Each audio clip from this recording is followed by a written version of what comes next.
Hello, good morning friends. Today we'll learn about the miter vent calculation. I'm Anil Kumar Sani and I welcome you to in Fresh Thanda. So let's start miter vent calculation.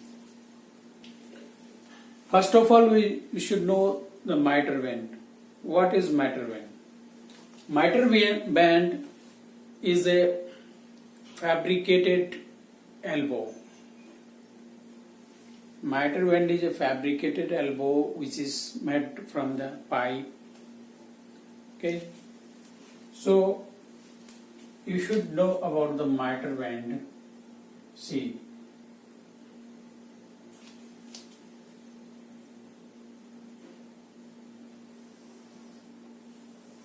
this is 90 degree.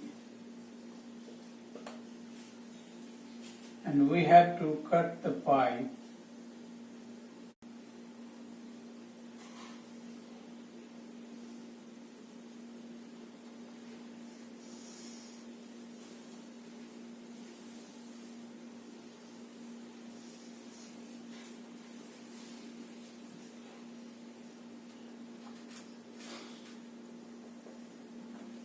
See, this is the miter vent. This whole angle is 90 degree and the OD of pipe this OD of pipe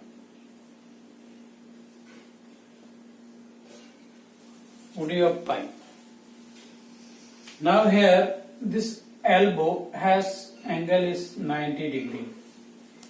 See, this is theta 1, this is theta 2, this is theta 3, this is theta 4. The length of this is equal to length of this. The length of this is equal to length of this. Why this miter vent? Because this is a band. It is fabricated miter. It is cutting. This cutting, it is called miter. Miter means cutting in between section. So this is called miter band. Now what we will do, we have raw material pipe.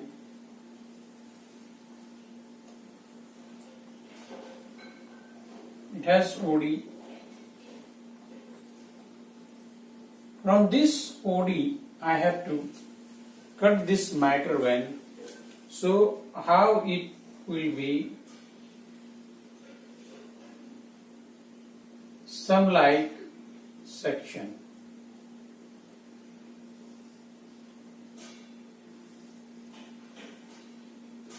Some like section we have to cut. So this length must be equal to this length, so that we can fit this section and we can make an angle. This is a straight and we need to make an angle. So that's why this cutting of pipe, here is this 2 point. This length is smaller than this. That's why it's become an angle. And the little this angle is bending, that's why it comes finally at 90 degree. तो यहाँ पर क्या करना है हमको, इसको इस तरीके से काटना है कि ये 90 डिग्री का एंगल हमको बना दे इस सेंटर पे. तो यही है माइटर बैंड. आज हम सीखेंगे इसी माइटर बैंड के बारे में. इस माइटर बैंड को हम कैसे कैलकुलेट कर सकते हैं कि कितना एंगल होना चाहिए. ये थीटा 1, थीटा 2, थीटा 3, थीटा 4 और ये डिस्टेंस कितना होना चाहिए, ये डिस्टेंस कितना होना चाहिए. हमको एक माइटर बैंड 90 डिग्री का बनाने के लिए कितना लेंथ के पाइप की जरूरत होगी, ये हम सीखेंगे. तो हम स्टेप वाइज सीखते हैं. सबसे पहले हमें मालूम होना चाहिए कि क्या मैटर बैंड की रिक्वायरमेंट है, मैटर बैंड की क्या साइज चाहिए हमें। तो इनपुट रिक्वायर्ड, फर्स्ट स्टेप में हम देखेंगे कि what is input required. Input क्या है, तो हम इनपुट यहां पर नोट कर लेते हैं।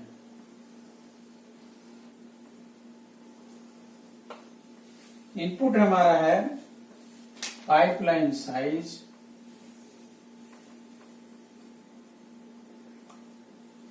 क्या है पाइपलाइन की साइज आपका, एग्जाम्पल लेते हैं 8 इंच। शेड्यूल क्या है पाइप का, schedule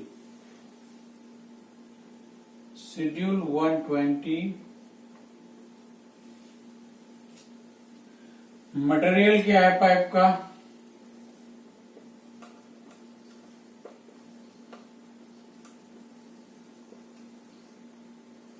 carbon steel. Band angle कितना है,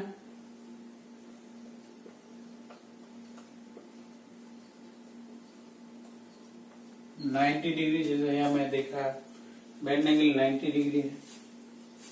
नंबर ऑफ कट कितना है, देखिए 1,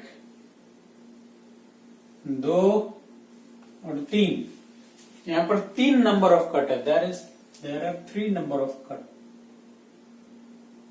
1, 2 एंड 3। ये दोनों एज है, तो हम ये 3 नंबर ऑफ कट देते हैं। तो यहां पर हमको मालूम होना चाहिए नंबर ऑफ कट, कितना नंबर ऑफ कट है, 3।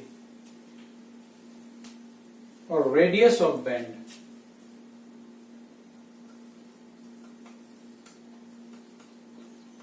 Radius of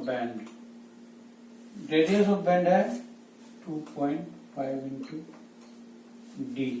what is D, ये डी क्या है, डी है इसका ओडी, पाइप का ओडी। डी क्या है, पाइप का OD. D equal pipe size और लाइन साइज, जो भी है आपके पास। मैटर बैंड कहाँ लगता है, लाइन में लगता है। एक लाइन यहां से हम स्ट्रेट ले जा रहे हैं, उस लाइन को हमको 90 डिग्री घुमा के लेके जाना है। तो उस केस में हमको ये मैटर बैंड लगाना पड़ेगा। तभी ये लाइन जो यहां से आ रही है, ये लाइन मान लीजिए यहां से आ रही है, और इसको घुमा के हमको यहाँ पर लेके आना है। यहाँ पे कैसे लाएंगे, जब तक पाइप हमारा बैंड नहीं रहेगा, एल्बो नहीं रहेगा, तब तक हम 90 डिग्री इसको बैंड नहीं कर सकते इस लाइन को। इसीलिए हमको कभी कभी हायर साइज के पाइप्स के लिए हमको ये बैंड बनाना पड़ता है। वैसे स्मॉलर साइज के पाइप के लिए बैंड अवेलेबल होता है मार्केट में, लेकिन जब हम हायर साइज के पाइप को बैंड मोड़ना चाहते हैं तो उसके लिए हमको फैब्रिकेट करना पड़ता है। उसके लिए हमें मार्किंग करना पड़ेगा, मार्किंग करके कटिंग करना पड़ेगा, कटिंग करके फिर से वेल्डिंग करना पड़ेगा, और वेल्ड करके हम फिटअप करके वेल्ड करना पड़ेगा, और वेल्ड करके हम मैटर बैंड बना लेते हैं। इसलिए हम इसको मैटर बैंड कहते हैं। ठीक है, तो अभी आपको इनपुट मिल गया कि what is the input. Input is 8 inch schedule, C pipe size is 8 inch. Step 2 में हम क्या करते हैं कि ड्रॉ कर लेते हैं।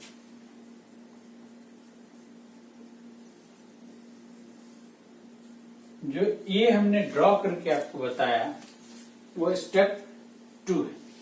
स्टेप 2 में हमने इसको ड्रॉ किया, क्योंकि हम पहले ही आपको बता दिए कि मैटर बैंड समझाने के लिए कि मैटर बैंड क्या है। मैटर बैंड के लिए हमने स्टेप 2 फॉलो करना है और उसे हम ड्रॉ कर देना है।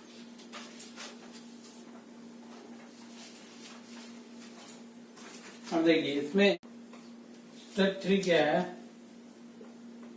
Find angle of cut. Angle of cut क्या है? ये फर्स्ट कट है, यहाँ पर हम फर्स्ट कट कर रहे हैं, तो ये एंगल क्या है? यहाँ पर हमने θ1 लिखा। तो हमें तो चूंकि मेजरमेंट 90 डिग्री का बनाना है, इसमें 3 कट है, 1 2 3 कट है, तो हमको निकालना है कि ये एंगल कितना होना चाहिए। तो एंगल ऑफ कट का एक फॉर्मूला आता है, angle of cut equal to क्या होगा? ये total angle bend, that is bend angle, इसी को हमको डिस्ट्रीब्यूट करना, डिवाइड करना, इसलिए total angle divided by number of cuts, 1 2 3, number of cut, ये जितना आएगा उसका हाफ। क्यों हाफ? देखिए ये एंगल और ये एंगल जो होता है ना, वो बराबर होता है, क्योंकि ये डिस्टेंस और ये डिस्टेंस, ये दोनों मिल, ये सेक्शन बराबर होता है और इन बिटवीन का सेक्शन बराबर होता है। इस तरीके से इसको डिस्ट्रीब्यूट करते हैं तो ये एंगल 90 डिग्री परफेक्टली आ जाता है। ठीक है, इसके लिए हम तो ये और ये सेक्शन बराबर है, इसलिए हम इसको डिवाइडेड बाय 2 कर दें। यहाँ देखिए फुल एंगल है, लेकिन यहाँ पर हाफ एंगल है, इसीलिए हम इसको डिवाइड बाय 2 कर दिए। तो number band angle by number of cuts divided by 2। तो θ1 अगर हम कैलकुलेट करते हैं, θ1 तो क्या आएगा? बैंड एंगल कितना है टोटल? देखिए यहां अगर हम देखते हैं तो टोटल बैंड एंगल क्या है? 90 degree. 90 degree total band angle कितना है? और नंबर ऑफ कट्स कितना है? 1 2 3 डिवाइडेड बाय 2 कितना आ गया? 30 डिग्री बाय 30, ये डिवाइड करेंगे तो कितना आ जाएगा? 30 divided by 2 equal to 15 degree. ये हमारा आ गया 15 डिग्री। तो बहुत इजी है, आप इस फॉर्मूला को याद रखें और इसका इस्तेमाल करें तो आपको बहुत आसानी से ये मिल जाएगा। ओके,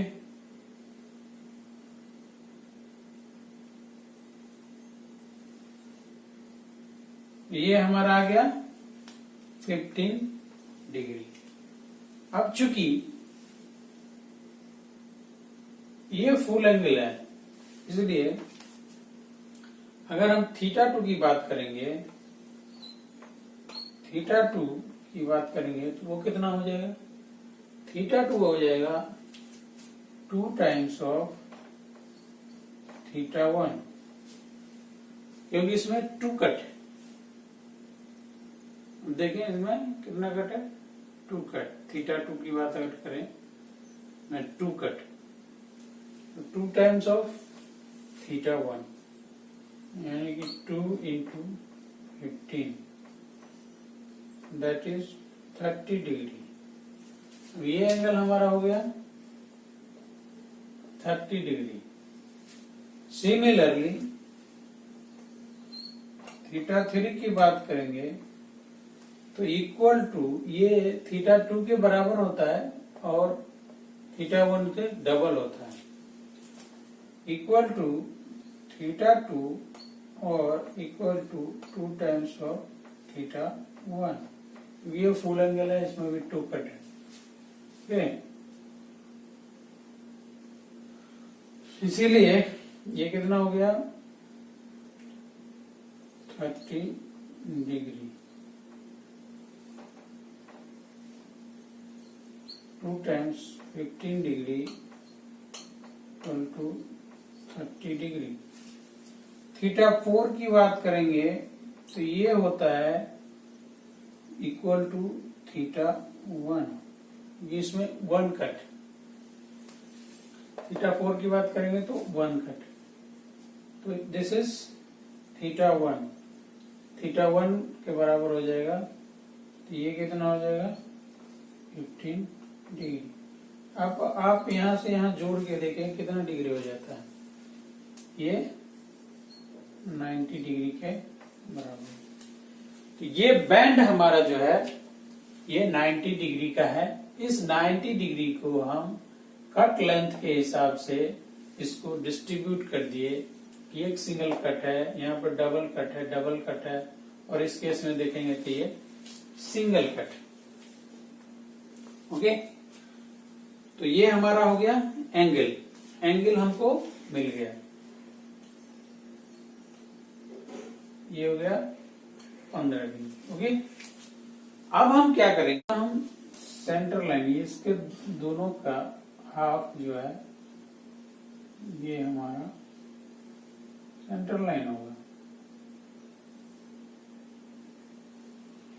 ये क्या है, हमारा सेंटर लाइन है। नहीं, ये OD/2 हो गया, ये OD/2 लेंथ हो गया। हम नोमेनक्लेचर कर देते हैं। ये हो गया A, ये हो गया B,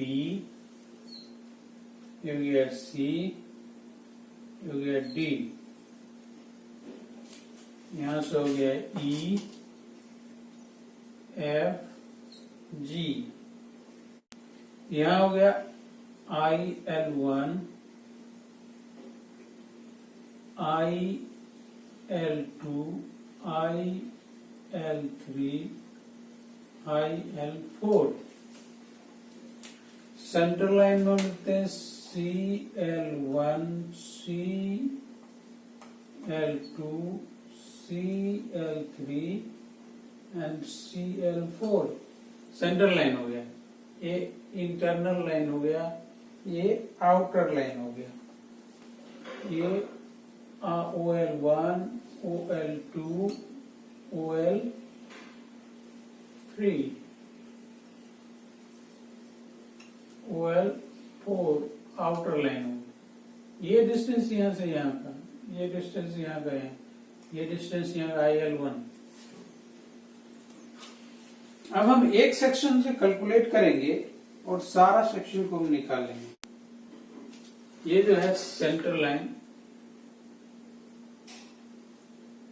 CL1, ये सेंटर लाइन को हमको फाइंड करना है। तो आप यहां से देख सकते हैं कि ये क्या है, एक यहां पर ये 90 डिग्री का एंगल बनाता है। तो हम यहां पर इसको डेवलप कर देते हैं।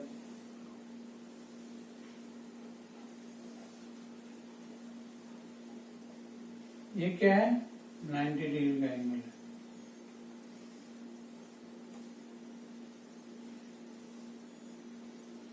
ये डिस्टेंस हमको मालूम है। ये रेडियस क्या है सेंटर लाइन का, ये है 508 mm।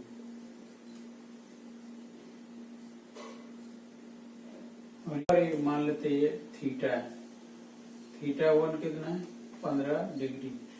और ये IR डिस्टेंस हमको मालूम है, इससे हम कैलकुलेशन निकाल लेते हैं। अभी देखिए, ये हमको क्या है, CL1 है, सेंटर लाइन 1 है, और ये है IR। यहां से लिखेंगे तो AC, यहां लिखेंगे AC, और ये क्या है C, और यहाँ C है, और ये एक पॉइंट को F माने थे, ये है CF। तो हम यहाँ जब लिखेंगे tan थीटा, ट्रिगोमेट्री आप जानते हैं, tan थीटा इक्वल टू क्या होगा, this CF divided by AC। ये पॉइंट क्या है A, ये पॉइंट क्या है C, यहां से यहां लेंथ, तो CF by AC equal to tan theta. वो क्या कैलकुलेट करना है, CF equal to AC into tan theta. वो थीटा का वैल्यू पता है, थीटा का वैल्यू है 15 डिग्री। तो हमको CL1 क्या मिल गया, C1 ये देखिए ये 508 मालूम है, 508 mm। ये हमको θ1 मालूम है, तो CF मीन्स CL1, ये जो सेंटर लाइन है CL1 is equal to AC, इसे कितना 508 इंटू 10, थीटा का वैल्यू 15 डिग्री, क्योंकि हम पहले ही 15 डिग्री का पता कर लिए थे कि ये बैंड एंगल कट एंगल कितना होना चाहिए। तो हमारा CL1 कितना आ गया, ये अगर कैलकुलेट करेंगे तो ये आ जाएगा 136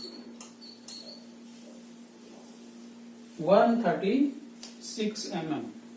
ये CL1 136 mm आ गया, ठीक है।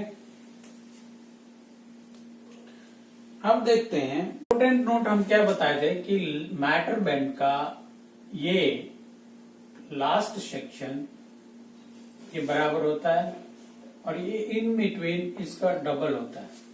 तो हमारा जब एक CL ये मिल गया, CL 136, तो इम्पोर्टेंट नोट क्या है,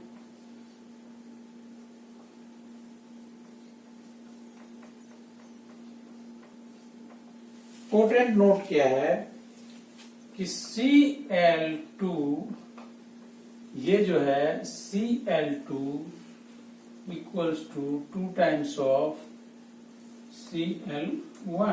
तो ये हो गया हमारा 136 into 2 equal to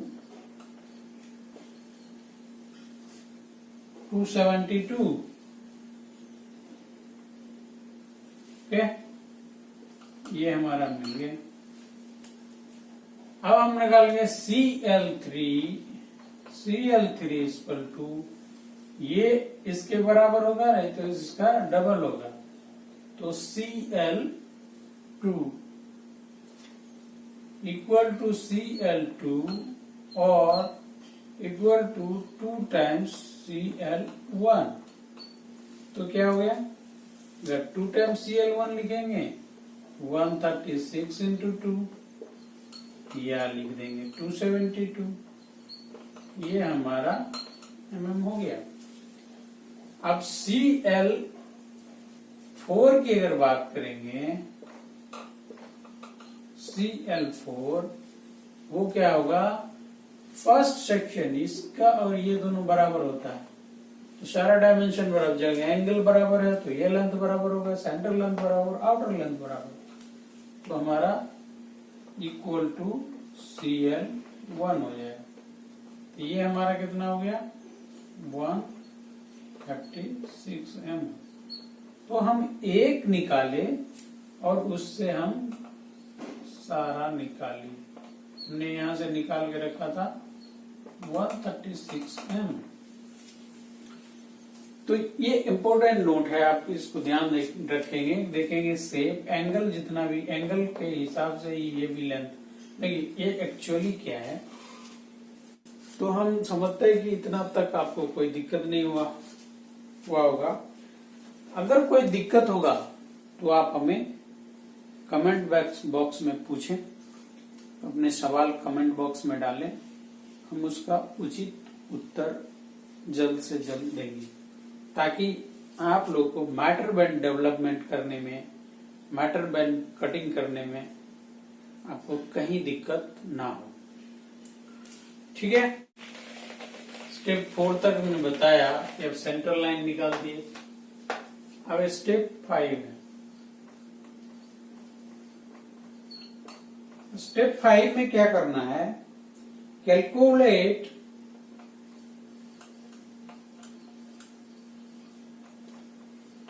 inside and outside radius IR and OR of the band. अब हम क्या करेंगे कि बैंड का IR एंड OR कैलकुलेट करेंगे कि वो कितना होना चाहिए। अब देखिए BC हमको मालूम है क्योंकि OD हमको मालूम है, पाइप की OD मालूम है D, तो हमको BC कितना मिल जाएगा, इसका हाफ मिल जाएगा जैसा कि हमने बताया था। तो IR इक्वल टू क्या हो जाएगा, R minus BC।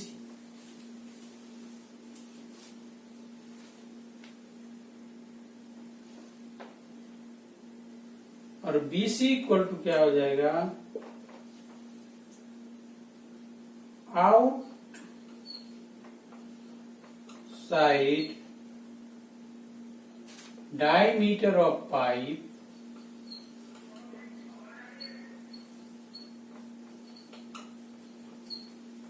outside diameter of pipe divided by 2 OD by 2, जैसा कि हमने आपको बताया। ये हो गया 291/2 is equal to 109.5 mm।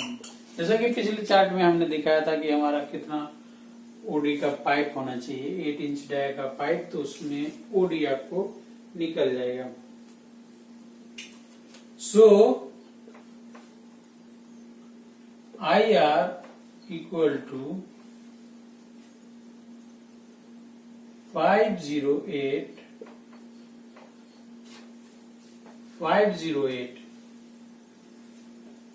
Minus 109.5।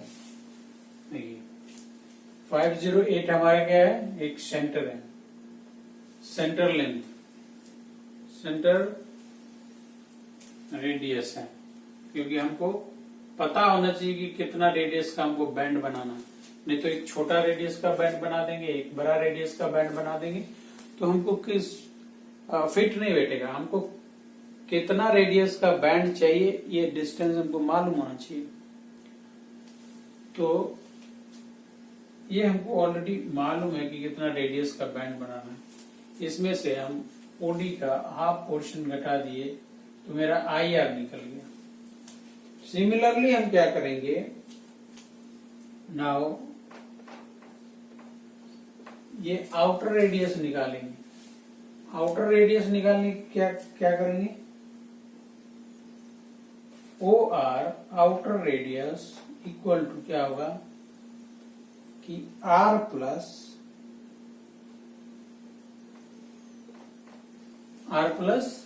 CD। समझ रहे हैं आप? आपको कहीं दिक्कत तो नहीं हो रही? अगर दिक्कत हो तो आप इमीडिएट कमेंट बॉक्स में लिखें, क्योंकि देखिए ये रेडियस हमको मालूम है और ये रेडियस प्लस CD, क्योंकि यहां से ये आगे जा रहा है, तो रेडियस प्लस CD। तो रेडियस हमारा क्या हो गया और CD क्या हो गया।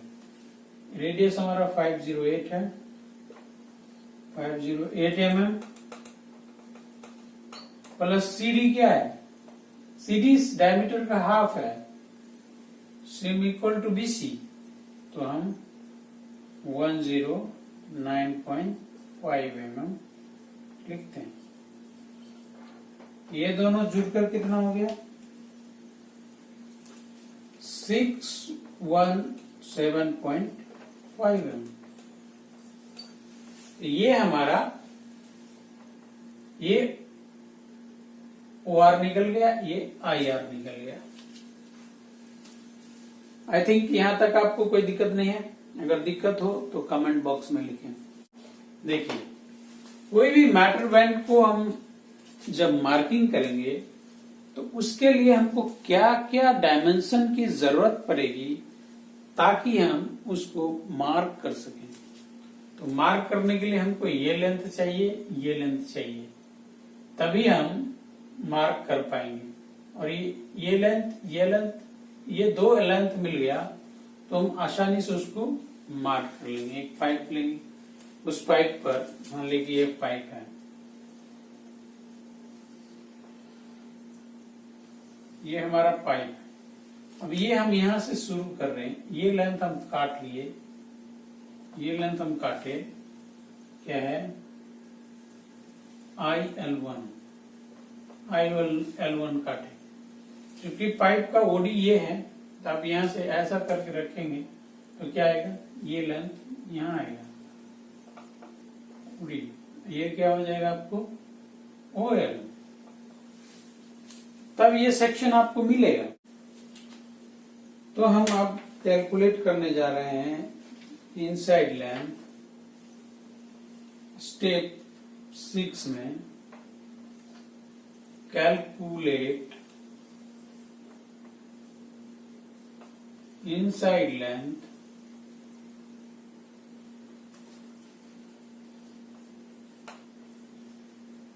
IL1 and IL and outside length।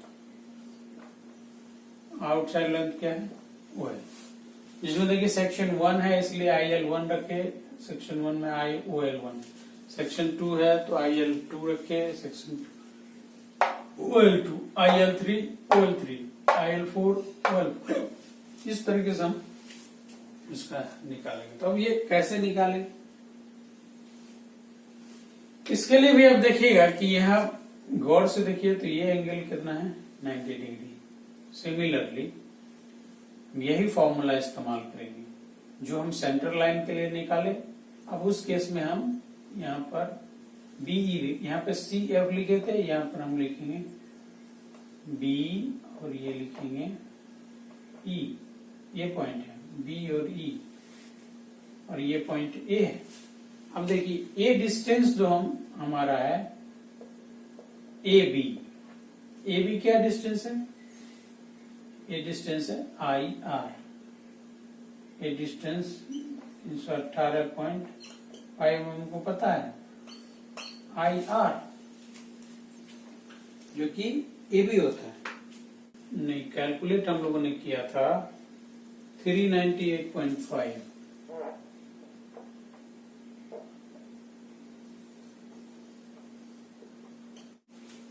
तो हम उस तरह से देख लेंगे। देखिए ये 398.5 है और ये डिस्टेंस हमको निकालना है V सेम फॉर्मूला हम लगाएंगे। यहाँ पर हो जाएगा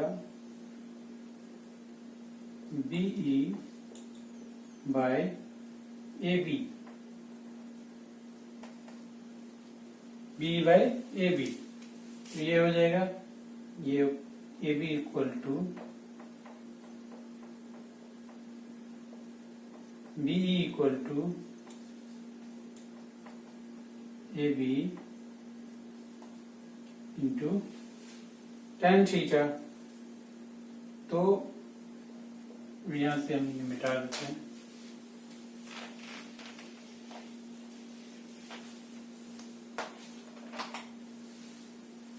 तो BE इक्वल टू हो जाएगा AB का डिस्टेंस कितना है 398.5 इंटू 10 15।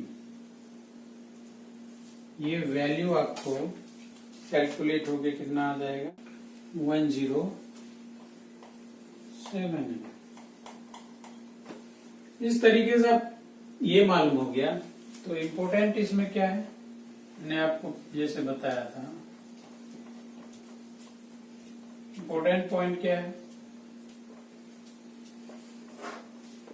हमको अभी ये मिल गया, BE IL1 मिल गया,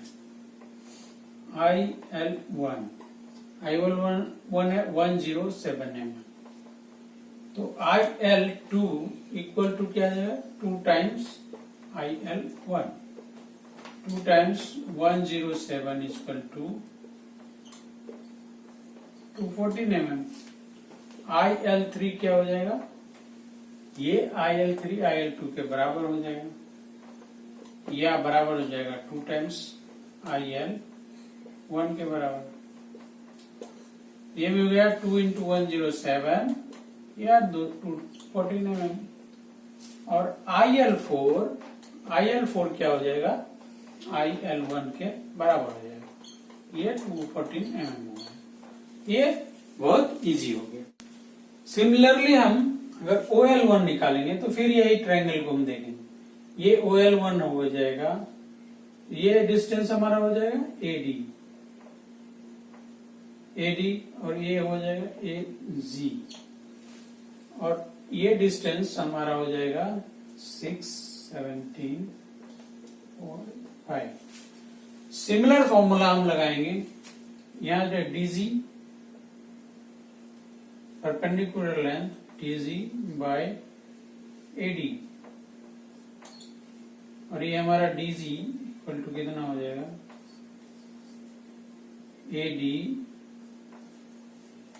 AD tan थीटा। AD का वैल्यू क्या है, 617.5 इंटू 10, 50। ये वैल्यू कैलकुलेट होके कितना आ जाता है, 165 mm। सिमिलरली ये मिल गया, हमारा क्या मिल गया, OL1 ये OL1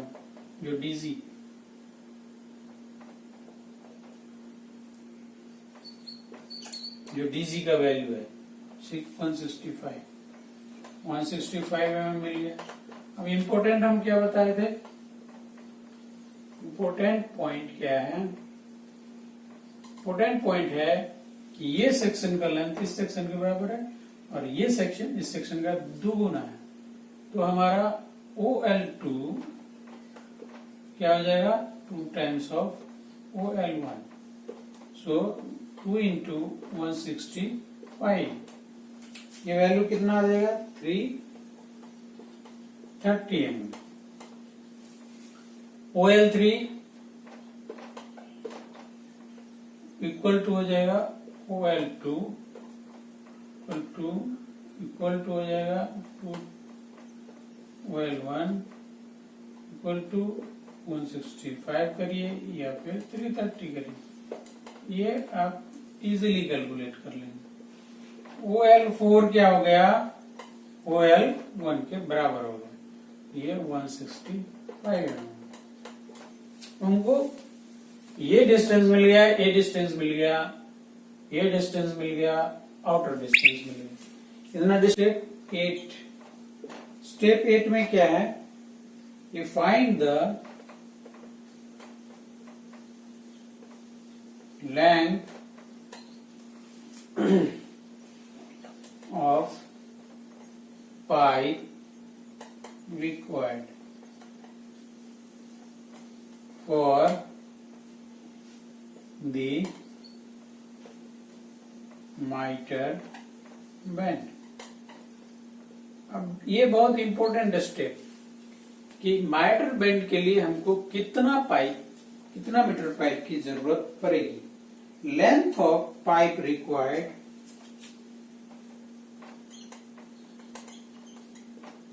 length of pipe required equal to CL1, central line से हम लेते हैं CL1 plus cutting allowance. Cutting allowance क्यों? कटिंग अलाउंस क्यों?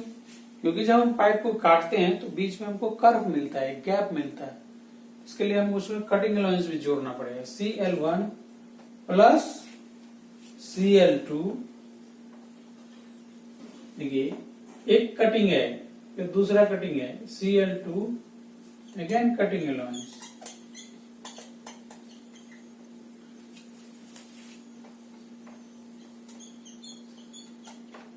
क्यों? एक यहाँ पे कट गया, फिर यहाँ पे कटिंग करेंगे तो फिर Cl3, अब ये लेंथ जोड़ दें, Cl3 फिर कटिंग अलाउंस यहाँ पे,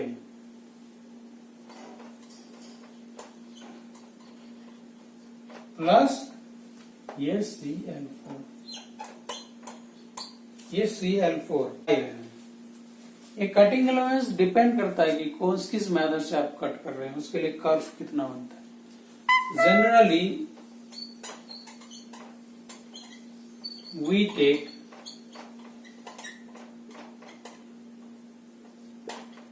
5 mm, कटिंग अलाउंस हम कितना लेते हैं 5 mm। तो आपके पास ये सारा वैल्यू मिला हुआ है, Cl1, Cl2, Cl3, Cl4, cutting allowance 5 mm जोड़ के आप जोड़ देंगे तो आपको टोटल लेंथ ऑफ पाइप मिल जाएगा। तो ये हम समझ रहे हैं कि आपको समझ में आ गया होगा कि किसी भी मैटर बैंड को डेवलप करने के लिए, कटिंग करने के लिए हमको कितना पाइप की जरूरत पड़ेगी, वो हम यहाँ से फाइंड कर लेंगे। तो हमारे साथ बने रहने के लिए आपका बहुत बहुत धन्यवाद, और आप इस चैनल को सब्सक्राइब करें ताकि हमारे द्वारा बनाए गए हर एक वीडियो आपको मिले, और बेल आइकन को जरूर से जरूर दबाएं ताकि जब भी मैं वीडियो डालूं तो आपके पास नोटिफिकेशन